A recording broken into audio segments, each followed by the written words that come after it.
નમસ્તે વિદ્યાર્થી મિત્રો, ધોરણ 10 યુથ સ્વયં પેપર સેટ એનું સંપૂર્ણ આદર્શ સોલ્યુશન સરસ મજાના દરેક વિષયના વિદ્યાર્થી મિત્રો 7 પેપર આપેલા છે। તમે પણ વિદ્યાર્થી મિત્રો પેપર સેટ ખરીદવા માટે અહીંયા સંપર્ક કરી શકો છો।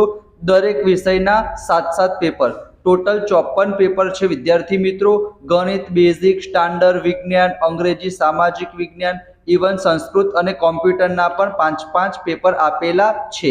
तो विद्यार्थी मित्रों अहींया तमे बेसिक गणित एनु टोटल वेटेज पण जोई शको छो, जनरल विकल्प विना अने साथे।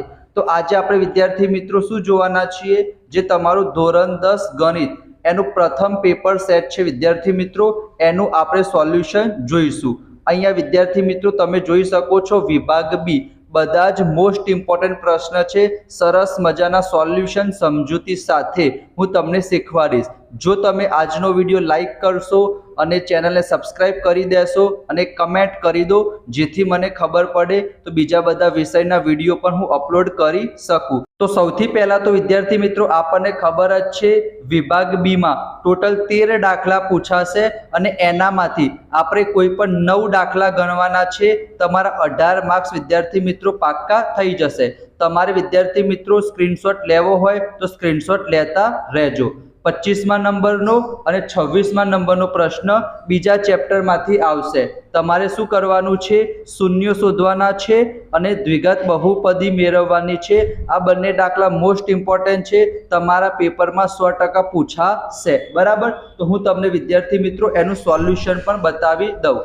જેમ કે 25મા નંબરનો દાખલો છે, અહીંયા વિદ્યાર્થી મિત્રો તમે જોઈ શકો છો p of x बराबर x square plus 2x minus 8। तमारे बीजा चैप्टर में अवयवीकरण रीत में तमे कही सको, स्प्लिटिंग मेथड में तमे कही सको। तो आपने बे शून्य मळी जशे, x बराबर -4 અને x बराबर 2। तो सरस रीतना तमारे शून्य शोधी देवाना।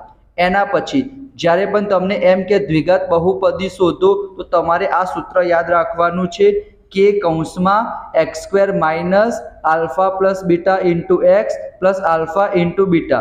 शून्यनो सरवाळो केटलो आपेलो छे 9, तो आल्फा प्लस बीटा नी जग्याए 9 मूकवाना અને શૂન્યનો ગુણાકાર કેટલો આપેલો છે 14, તો આલ્ફા ઇન્ટુ બીટાની જગ્યાએ 14 મૂકવાના, જે માંગેલ બહુપદી છે। k is not equal to 0 અહીંયા તમે લખી શકો છો। તો આટલું તમે કરશો, તમારા 4 માર્ક્સ પાક્કા થઈ જશે। એ લોકો રકમ ચેન્જ કરશે, પણ આ જ વિદ્યાર્થી મિત્રો આ જ બે મેથડ પૂછાશે તો તમારા 4 માર્ક્સ થઈ ગયા પાક્કા બીજા ચેપ્ટરના। 27મા નંબરનો જો પ્રશ્ન, એમાં પણ એવું જ કરવાનું છે, 25માના જેવો જ છે।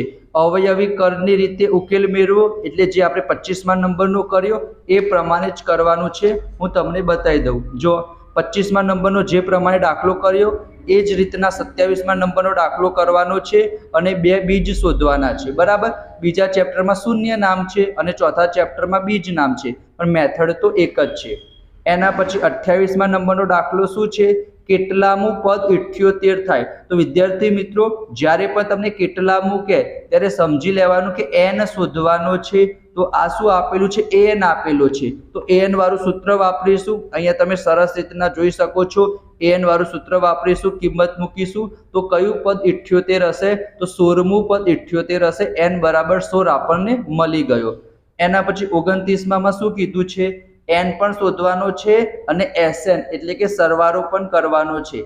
an આપેલો છે તો ઉપરના જેમ જ an નું સૂત્ર વાપરીશું વિદ્યાર્થી મિત્રો। તો તમને જો અહીંયા n કેટલો મળી ગયો, 16 મળી ગયો, અને n 16 મળી જાય પછી સરવાળા માટે આપણે કયું સૂત્ર વાપરીશું, sn વાળું સૂત્ર વાપરીશું। તો sn વાળું તમે સૂત્ર વાપરશો તો તમને 16 પદોનો સરવાળો કેટલો આવશે, 440। તમારો સ્વાધ્યાયનો જ દાખલો છે। એના પછી 30મો દાખલો અને 31મો દાખલો, આ બંને વિદ્યાર્થી મિત્રો 7મા ચેપ્ટરમાંથી આવશે, યામ ભૂમિતિમાંથી।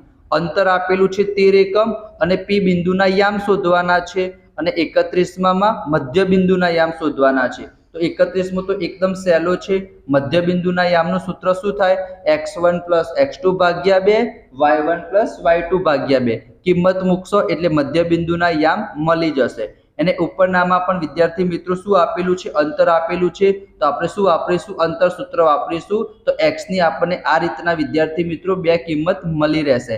7.1 માંથી બે દાખલા પૂછાશે અને 7.2 માંથી બે દાખલા પૂછાશે. ટોટલ 4 દાખલા વિદ્યાર્થી મિત્રો પૂછાશે. બે દાખલા વિભાગ બી માં અને બે દાખલા વિભાગ સી માં. 7મું ચેપ્ટર સરસ રીતના કરી દેજો, 10 માર્ક્સનું છે.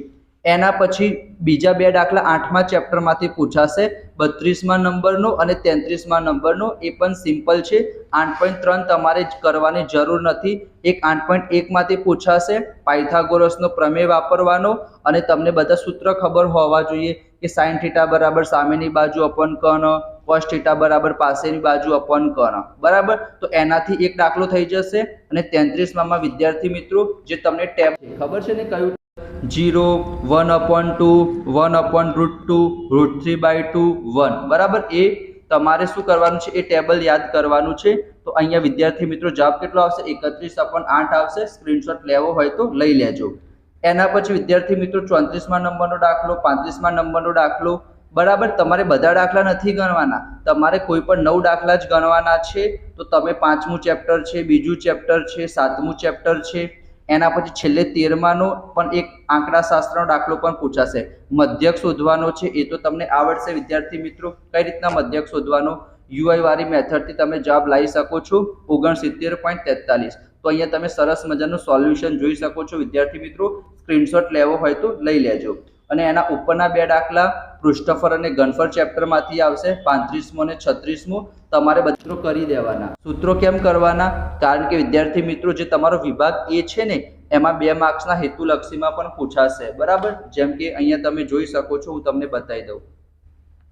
અહીંયા જુઓ, શંકુનું ઘનફળ, અર્ધગોલકનું ઘનફળ, તો 2 આ ચેપ્ટરમાંથી પૂછાશે. તો બધા સૂત્રો પણ આપણે સરસ રીતના યાદ કરી લઈશું, બરાબર. જો તમને સૂત્ર યાદ હશે, કિંમત તમારે ખાલી મૂકવાની છે અને આન્સર લાવવાનો છે, બરાબર. એટલીસ્ટ તમે સૂત્ર લખીને કિંમત મૂકશો તો પણ તમને 1.5 માર્ક્સ મળી જશે. તમારે કંઈ પણ વસ્તુ છોડવાની નથી. આજે આપણે વિભાગ બી નું સોલ્યુશન જોયું. જો વિડીયો પસંદ આવ્યો હોય લાઈક કરજો, ચેનલને સબસ્ક્રાઇબ કરજો અને તમારા દોસ્તો સાથે પણ શેર જરૂર કરજો. જો તમારે વિભાગ સી નો વિડીયો જોતો હોય અથવા બીજા બધા વિષયના વિડીયો જોતા હોય તો એક કમેન્ટ જરૂર કરજો. તો મળીશું આપણે નેક્સ્ટ વિડીયોમાં. ત્યાં સુધી જય Shri Krishna, Radhe Krishna. Thank you so much.